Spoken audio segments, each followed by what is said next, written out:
The three modes of fighting is something that was developed by Juan Moreno, who's a three-time Olympian and also the current U.S. national team coach.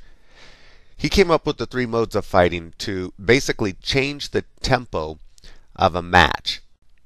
For example, we all have a particular style of fighting that is most natural for us.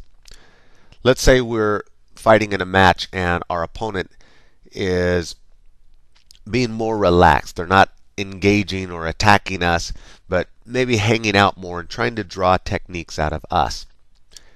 We may want to change that tempo and bring out a more active style of fighting from that particular opponent. And the reason why we might want to do that is because that opponent may not be versed in a more active match. So subconsciously, they're trying to bring the match down. They're trying to hang back a little bit and make you attack them. I know this fighting style well because that's how I naturally tend to fight.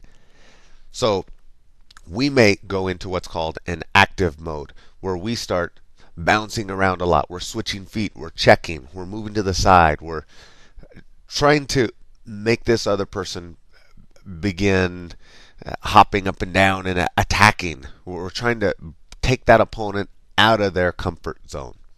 And when we take them out of their comfort zone, that's when we can start to dominate on that opponent.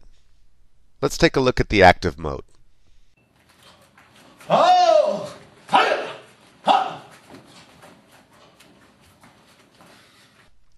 The next mode of fighting is called engaged mode. Engaged mode is basically when your body's down a little bit lower. Your legs are what I like to call spring loaded, meaning they're in a position ready to kick. Now, whether you attack or not is up to you.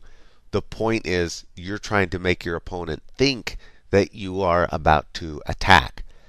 And one reason you might want to do this is so you can draw out a panic attack, as I like to call it. You're moving in, and your opponent becomes on edge that you're coming in. You know, they don't want you to get close enough to attack, so they may just unleash an attack. And at that moment, you can counterattack. Let's take a look at it.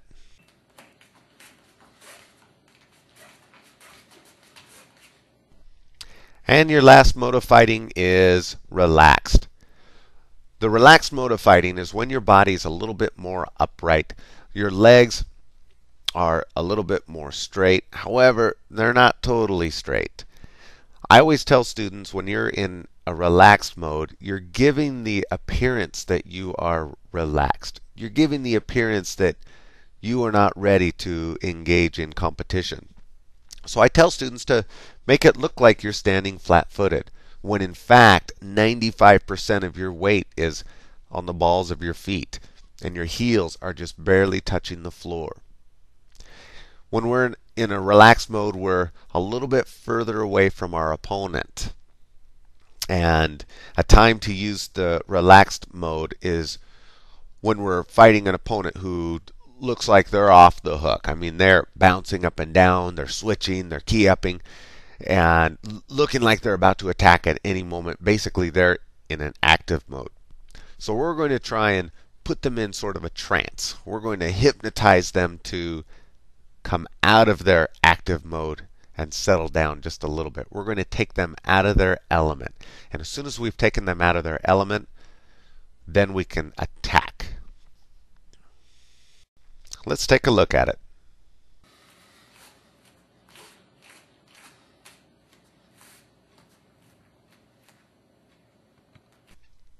One of the most important things to remember in sparring is that it is 80% mental and 20% physical. Sparring is very much a chess match. It's a battle of the minds, and strategy has a lot to do with it.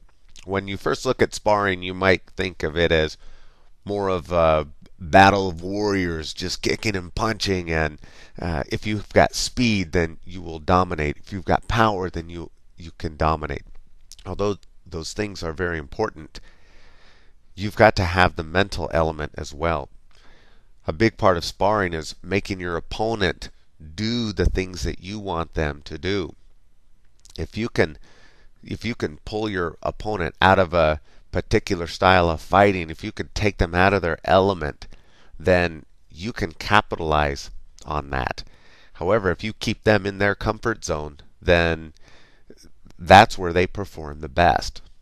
So the three modes of fighting is very important, and I suggest becoming very efficient, very effective at all three of these modes.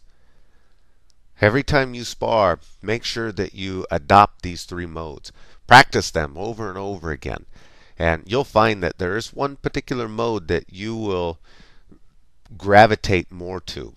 You don't need to practice that one. You've got that one down quite well. Make sure you practice the other two. All right, good luck to you.